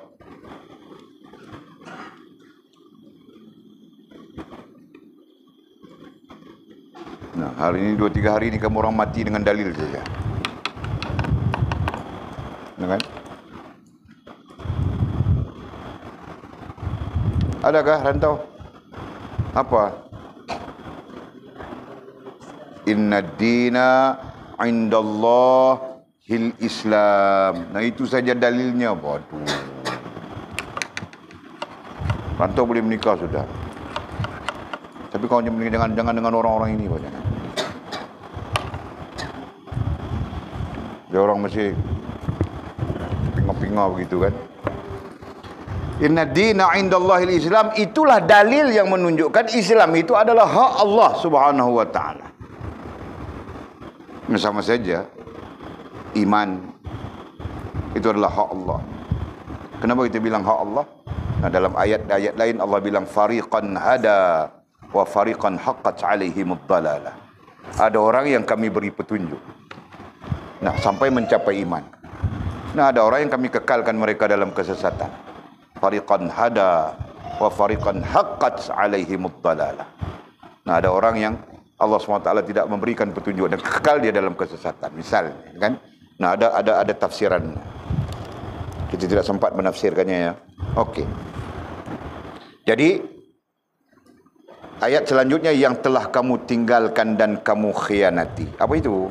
Nah, mau kasih tahu kita, apabila engkau tidak zuhud, apabila engkau tidak mengambil zuhud itu sebagai sifat kehidupanmu, nah, kau akan tinggalkan. Kau akan tinggalkan dan kau akan khianati amanah itu. Nah, itu. Jadi ini terjemahannya. Jadi Walid kasih tahu sudah. Pada dasarnya terjemahan Arab bila dimelayukan, nah jadi terbalik. Kan? Kita boleh saja. Engkau akan meninggalkan dan mengkhianati amanah. Amanah. Apabila engkau tidak berzuhud. Nah, begitu saja ayatnya kan. Nah, jadi penterjemah ini dia pun barangkali dia pun tenggelam dalam sastra. Okey. Jadi penjelasan Walid jelas sudah. Jika kita tidak zuhud, nah kita akan tinggalkan, kita akan khianati amanah-amanah ini. Jika kita tidak mengambil sifat zuhud itu menjadi sifat dalam kehidupan kita, kita akan terus-menerus meninggalkan dan mengkhianati amanah ini. Apa amanahnya? Hukum syara'. Apa amanahnya? Hukum syara'. Yaitu ketetapan-ketetapan Allah yang berkait dengan iman, berkait dengan Islam, berkait dengan ihsan. Nah, kita akan tinggalkan perlahan-lahan atau kita khianatinya. Khianatinya dengan maksud bercanggah terus. Nah, kita akan bercanggah dengan iman. Kita akan bercanggah dengan Islam. Kita akan bercanggah dengan ihsan. Dalam arti kata yang mudah, bercanggah itu bagaimana? Kita jadi syirik. Kita jadi nifaq. Kita jadi fasik. Nah, itu.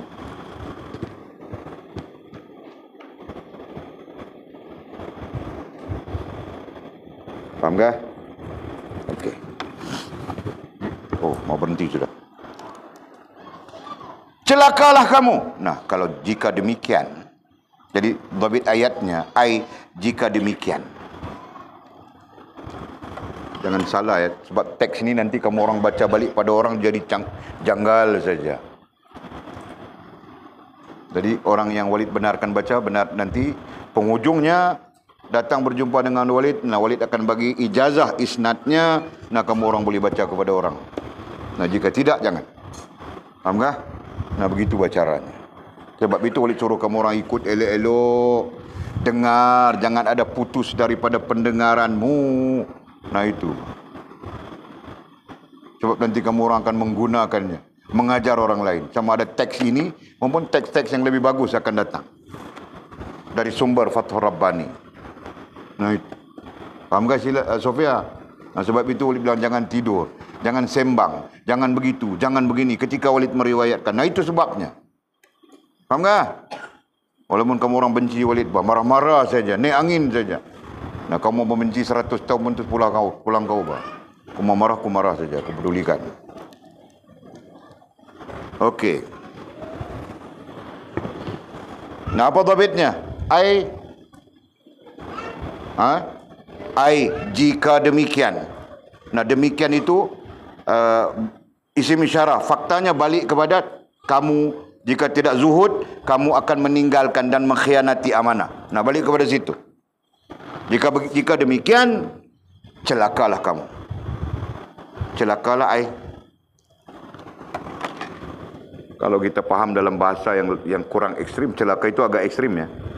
Penggunaan istilah yang agak ekstrim, celaka. Nah, kalau kita rendahkan sikit, kamu sedang dalam bahaya. Nah, itu. Kan? Itu Kita rendahkan, kita apa ya? Kita rendahkan istilah itu. Kalau celaka itu agak ekstrim. Kita sederhanakan. Kan? Jadi kamu dalam bahaya. Kamu dalam bahaya. Nah, kalau kita suka dengan celaka pun tidak menjadi masalah. Nah, kamu dalam kecelakaan misalnya begitu kan? Jika kamu tidak memegang amanah itu, jika kamu tidak memegang ai dengan sempurna. Dhabit ya, pastikan semua dhabit ya. Jika kamu tidak memegang ai dengan sempurna amanah itu. Nah, itu yang kita belajar tentang sempurna iman, sempurna Islam, sempurna ihsan, sempurna hubungan, sempurna perhubungan. Nah, semuanya kita gunakan istilah sempurna, sempurna, sempurna. Pada menggambarkan apa? Pada menggambarkan keabsahan. Keabsahan. Apa makna keabsahan?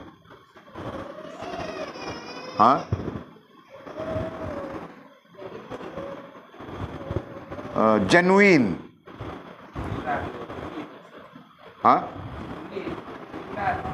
Apa dia? Ketulinan tu, genuine.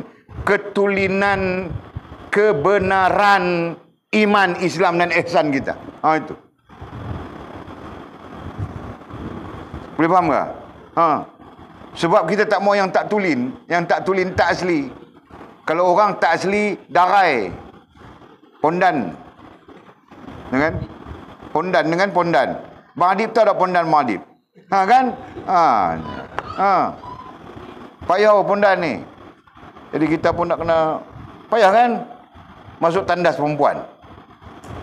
Celaru. Masuk tandas jantan. Orang lelaki pun celaru. Nah, itu pondan. Faham tak, Tul? Tahu ke kau? Tahu, okey pak. Jadi kena jelas tu. Kita kena jelas tu. Nah, kita pula mempunyai tanggungjawab belajar untuk menyempurnakan iman, untuk menyempurnakan Islam, untuk menyempurnakan ihsan dalam diri kita. Nah, itu responsibility. Itu tanggungjawab kita. Kita tidak boleh mengabaikan. Tahu sikit-sikit jadilah. Mana boleh begitu? Yang berpandangan begitu, mungkin orang-orang yang tidak membaca ayat Al-Quran, tidak membaca hadis-hadis Nabi SAW. Yang tidak mendengar Al-Quran dan tidak mendengar hadis-hadis Nabi SAW. Nah, mereka mungkin berpandangan begitu. Adapun kita yang telah mendengar Al-Quran, yang telah mendengar hadis-hadis Nabi SAW,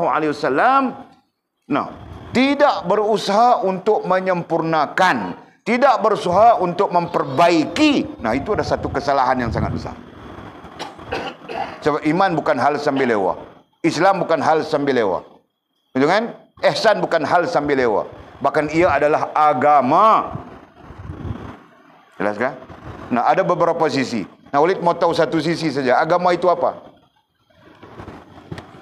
Ada beberapa sisi tafsiran, huraian. Nah, Walid mau tahu satu saja. Agama itu apa? Sisi sedang kita bercakap sekarang. Nah, siapa? Aku kasih RM50. Tiada duit. Hutang dulu.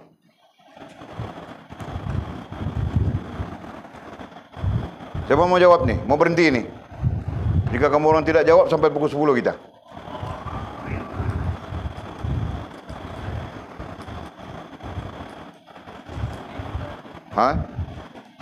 Nah, satu sisi. Betul Pak Mizi. Agama itu adalah kehidupan. Life itu sendiri adalah agama. Yes. Itu satu sisi. Nah, sisi lain yang lebih penting untuk kita faham dulu sebagai dasar. Sisi dasar maksudnya. Agama dari sisi dasar yang kita belajar.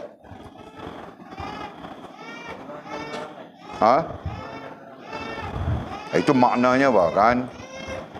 Nak buang masa kamu orang saja. Kasih soalan macam itu saja ambil masa 5 minit. Tapi semua orang mengaku Islam. Semua mengaku beragama. Beragama apa? Sampai agama pun dia tidak tahu apa. Asal. Sekurang-kurangnya ada 5 sisi pandang. Kamu orang perlu belajar 5 sisi pandang. Nah, agama Allah, diri kita di sini. Agama itu apa? Apa? Nah, itu perkataan paling dasar, Pak. Agama itu adalah wasilah yang menghubungkan kita dengan Allah Subhanahu wa taala. Itu yang paling dasar. Nah, kalau itu pun kau tidak paham, yang lain kau bohong saja, Pak. Jelas ke? Nah, nanti kau bilang agama itu adalah kehidupan, agama itu adalah way of life. Pada hakikatnya kau tidak paham apa yang kau cakap. Ya, betul kan? Nah, ramai orang yang boleh mengatakan bahawa agama itu adalah way of life. Sebenarnya dia sendiri pun tidak paham way of life itu apa. Melainkan dia memahami bahawa agama itu adalah wasilah yang menghubungkan kita dengan Allah Subhanahu wa taala. Nah, ini adalah paling dasar dalam pemahaman agama. Jelas kah? Nah. Okey. Jadi katanya jika kamu tidak memegang amanah itu, jika kamu tidak memegang iman, Islam dan ihsan, jika kamu tidak memegang agama, nah dalam konteks yang kita sebutkan tadi, kau adalah orang yang celaka. Kan? Kau adalah orang yang berada di dalam bahaya yang sangat besar. Nah begitu. Jelaskah? Allah ya Allah. Jadi kita celaka sentiasa. Kita berada dalam keadaan bahaya sentiasa. Dan nanti kita belajar dalam teks-teks selanjutnya. Bentuk-bentuk bahaya. Selain daripada syirik, selain daripada nifak, selain daripada fasik. Nah, kita akan belajar tentang betapa kita terdedah kepada bahaya yang sangat besar. Melainkan kita berada di dalam rahmat Allah Subhanahu wa ta'ala. Okey. Jika kamu tidak memegangnya, jadi memegang dalam tafsiran lain, berpegang, itu kan istilah yang kita gunakan. Berpegang, pegangan, nah itu istilah kita. Yang bahasa Arabnya bilang i'tiqad. Simpulan, tambatan, ikatan, nah itu i'tiqad. Dan apabila simpulan, tambatan, ikatan perlu kepada tali. Ya kan? I'tiqad maknanya adalah simpulan, tambatan, ikatan. Betulkah? Betul kan? Nah, perlu kepada tali temalinya untuk menyimpul, menambat, mengikat. Nah, perlu kepada tali temalinya. Nah, tali temalinya itu apa? Jul, cuba kau Jul. Walaupun kau tidak ikut nizam, pada dasarnya aku tidak perlu tahu, kau tahukah, kau tidak tahukah, terserah kau sendiri. Terkeluar daripada tanggungjawab walid sebenarnya. Apabila orang yang tidak mengikut nizam, nah mereka terkeluar daripada tanggungjawab walid. Allah tidak akan menyoal walid tentang itu. Nah, orang yang berada di dalam nizam berarti orang yang berada di dalam tanggungjawab. Allah akan menyoal walid jika walid tidak memahamkan mereka. Fahamkah? Nah, okey. Jadi pertanyaanku kepada Jul tadi apa? Apa tali temali yang kau perlu gunakan untuk menyimpul, mengikat, menambat itu tadi dalam konteks ilmu yang sedang kita bincang ini, Jul. Sedang kita belajar ini.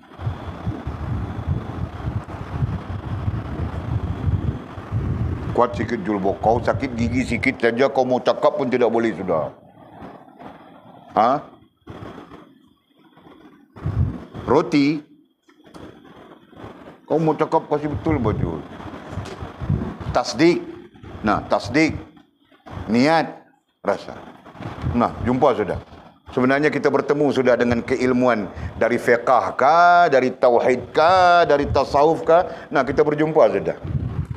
Membawa kepada satu hal saja. Namanya saja berbeza, gitu kan? Sifatnya saja berbeza. Nah, tali temali itu namanya tasdik. Dalam ilmu tauhid kita belajar tentang tasdik. Tali temali itu namanya niat. Dalam ilmu fiqh kita belajar tentang itu. Tali temali itu namanya rasa. Nah, dalam ilmu tasawuf langsung kita belajar tentang itu. Nah, itulah tali temalinya. Jadi apabila kau menyebut di sini apa? Jika kamu tidak memegangnya, kau mau memegang dengan apa? Paham gak tadi? Kau mau memegang sesuatu yang sangat liar. Nah, iman, Islam, ihsan itu adalah sesuatu yang sangat liar. Sebab itu Nabi SAW bersabda, Al-Islamu huwal hadarah. Islam itu adalah sesuatu yang hadir. Dengan maksud, kau bawa ke dalam diri kau, kau berpegang dengannya, kau ikat, kau tambat pada dirimu, maka dia akan berada di dalam diri. Nah, kalau Islam itu hanya kau pakai macam pakai baju saja, kau tidak ikat, kau tidak tambat, kau tidak simpulkan, nah dia akan meninggalkanmu. Nah, itulah iman, Islam dan ihsan. Itulah agama. Faham tak? Nah, kerana itu perlu kepada pegangan, perlu memegangnya, memegangnya dengan sempurna, memegangnya dengan sempurna. Disebut apa? Akidah, begitu kan? Nah, istilah-istilah ini kamu orang perlu lazim. Nah, jadi memegangnya dengan apa? Memegangnya dengan tasdiq. Itu mewakili iman. Memegangnya dengan niat. Nah, itu mewakili Islam. Memegangnya dengan rasa. Nah, itu mewakili ihsan.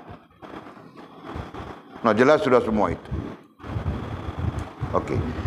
Jika kamu tidak memegang amanah itu, jika kamu tidak memegangnya, secara sempurna. Nah, kan di situ. Nanti kamu orang hurai semula saja. Apa maksud memegang secara tidak sempurna? Nah, jahil, tidak tahu menahu tentang iman, Islam dan ihsan. Misalnya, bodoh, tidak pernah belajar tentang iman, Islam dan ihsan. Belajar main judi saja, belajar karaoke saja. Ya. Belajar merapu saja. Nah, maka tidak tahu mau berpegang bagaimana, apa alatnya, mau simpul bagaimana, mau ikat bagaimana, tidak pernah tahu. Maka air mata akan turun daripada kedua-dua belah matamu dalam waktu dekat. Nah, ini majaz, ini juga majaz. Balik kepada jika kita tidak berpegang teguh, sempurna dan sebagainya, maka air matamu akan turun daripada kedua-dua belah matamu dalam waktu terdekat. Engkau akan menangis menderita. Nah, itu maksud secara ringkas. Jika kita tidak berpegang dengan sempurna iman, Islam dan ihsan, maka kita akan menderita.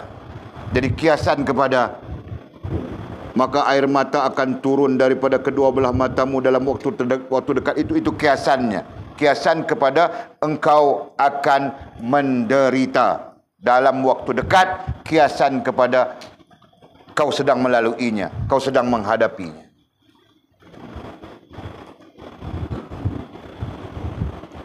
Sementara katanya, jalan itu berada di tangan dan kakimu.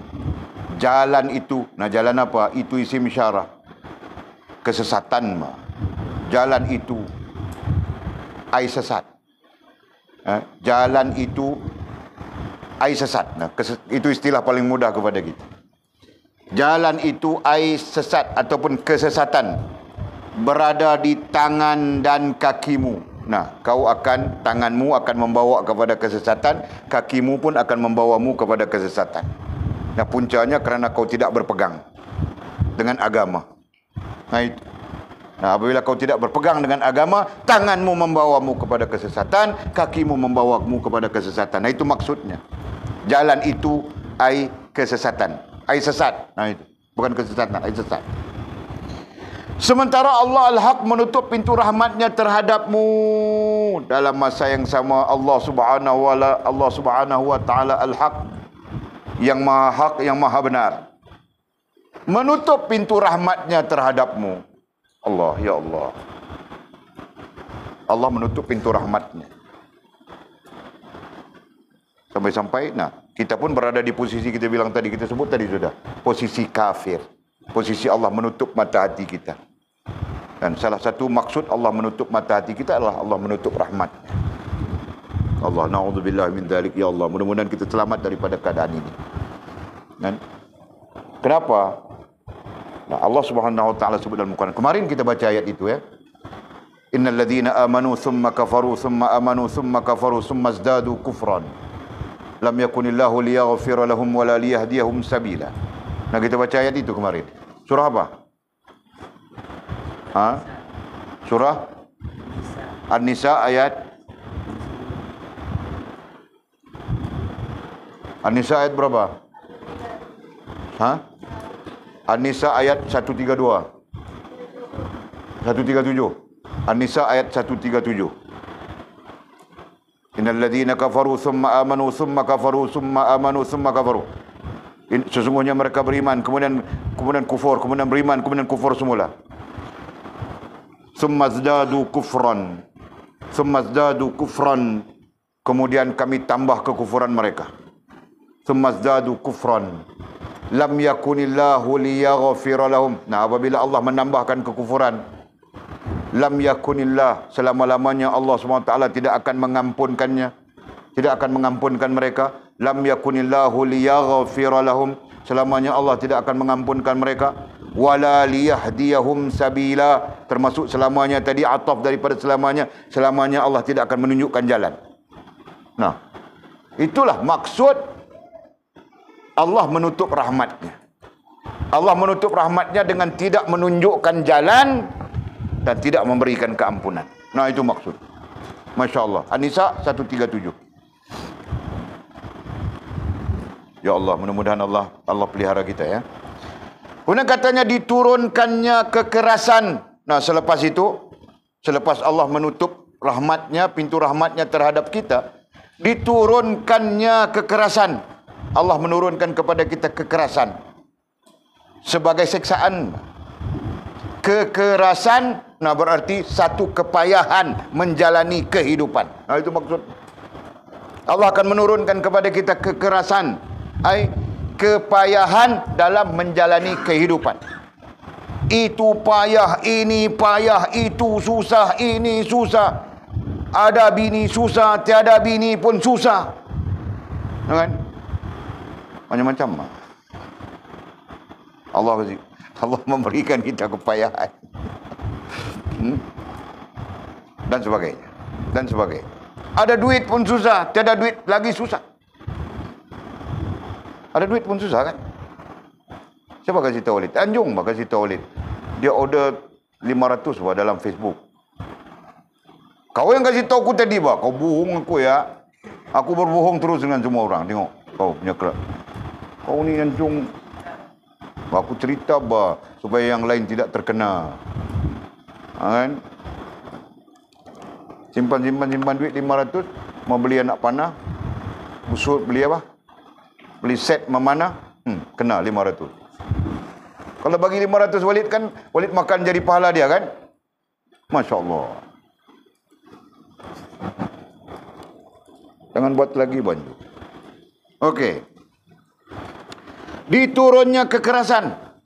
Nah, kekerasan itu berbagai-bagai bentuk ya. Kita belajar sudah kekerasan itu dalam 3 bentuk. Kan? Kekerasan itu dalam bentuk malapetaka yang kemudian kita namakan ujian ya.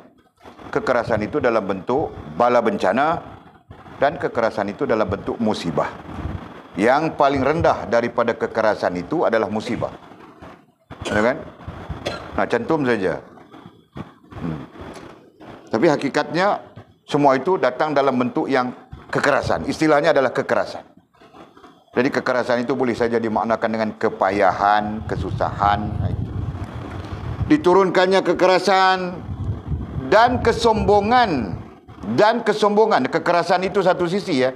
Sisi lain, dan kesombongan ke dalam hati makhluknya terhadap kamu. Nah, Allah menurunkan, termasuk Allah turunkan selain daripada kekerasan adalah kesombongan dalam hati makhluknya terhadap kamu. Nah, makhluk menjadi sombong terhadap kita. Nah, bukan makhluk itu mau sombong, tapi Allah Subhanahu wa taala menjadikannya begitu. Sebagai apa? Sebagai siksaan. Sebagai apa yang kita sebutkan kan? Kita belajar sudah itu ada 4. Ada 4 tujuan. Nah, itu kalau terkait dengan Allah masih memilih kita. Nah, jika Allah Subhanahu wa taala sudah menutup pintu rahmatnya daripada kita, nah yang tinggal kepada kita semuanya jadi seksaan. Bahkan sampai-sampai makhluknya yang lain dari manusia akan mendatangkan kemudaratan kepada kita. Nah, sampai begitu. Serta menghalang semua makhluknya untuk memberi kepadamu dan mentaatimu. Allah jauh lebih daripada itu. Apabila Allah menutup pintu rahmatnya terhadap kita, ini juga akan menghalang semua makhluknya untuk memberi kepadamu dan mentaati. Menghalang semua makhluknya. Jadi malaikat mau memberi pertolongannya pun tidak boleh. Dengan semua makhluk Allah SWT juga bahkan. Dan apapun makhluknya, yang kita tahu, yang kita tidak tahu, yang kita kenal, yang tidak kita kenal, yang tidak kita kenal, nah tidak dapat memberikan, tidak dapat memberi apapun, tidak dapat memberi pertolongan atau apapun kepada kita. Kerana Allah Subhanahu wa taala nantinya menegah semua makhluknya untuk memberi kepadamu apapun. Nah, termasuk memberi kepadamu termasuk doa. Nah, makhluk lain tidak akan mendoakan kita. Karena itu ada hadis baginda Nabi sallallahu alaihi wasallam, apabila Allah melaknatmu, maka seluruh makhluk akan melaknatmu. Hadis sahih itu. Imam Bukhari meriwayatkan. Hampir semua imam meriwayatkan tentang itu. Allah ya Allah.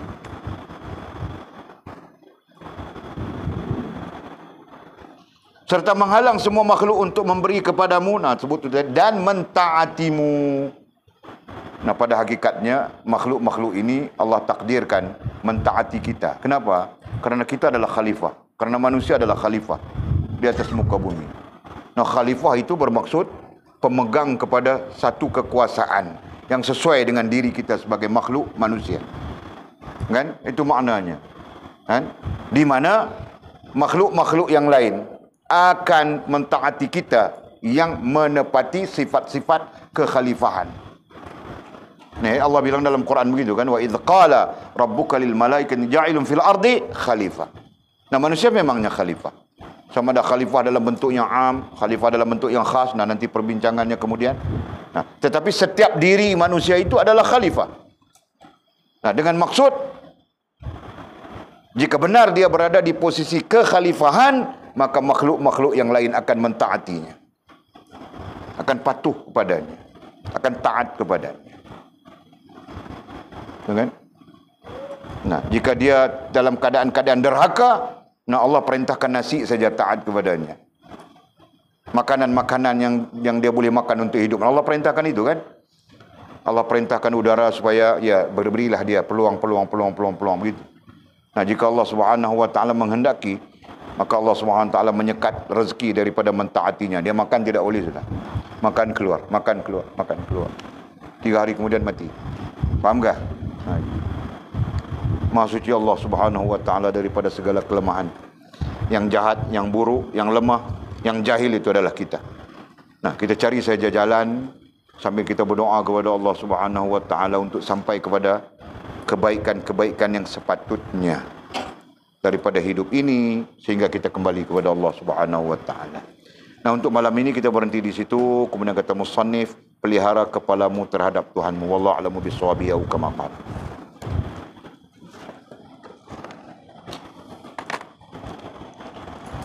Ada soalan kah?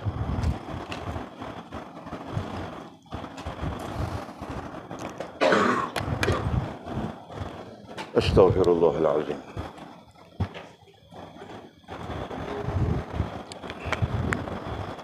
Ada. Bismillahirrahmanirrahim. Alhamdulillahirabbil alamin wassalatu wassalamu ala asyrafil mursalin sayyidina wa maulana Muhammad wa ala alihi wa sahbihi ajma'in. Allahumma iftah lana futuhal 'arifin warzuqna fahman nabiyyin waj'alna min 'ibadikas salihin. Allahumma ihdinas siratal mustaqim. Siratal ladzina an'ama Allah minan nabiyyin was-siddiqin wasyuhada'i was-salihin. Allahumma rabbana iftah bainana wa baina qaumina bil haqq wa anta khairul fatihin. Allahumma a'inna ala dzikrika wa syukrika wa husna ibadatik. Allahumma faqihna fid din wa 'allimna at-ta'wil. Allahumma faqihna fid din wa 'allimna at-ta'wil. Allahumma faqihna fid din wa 'allimna at-ta'wil. Wa sallallahu ala sayyidina Muhammadin wa ala alihi wa sahbihi wa baraka wa sallam walhamdulillahi rabbil alamin. Qabarallahu minna wa minkum. Aqimis salat.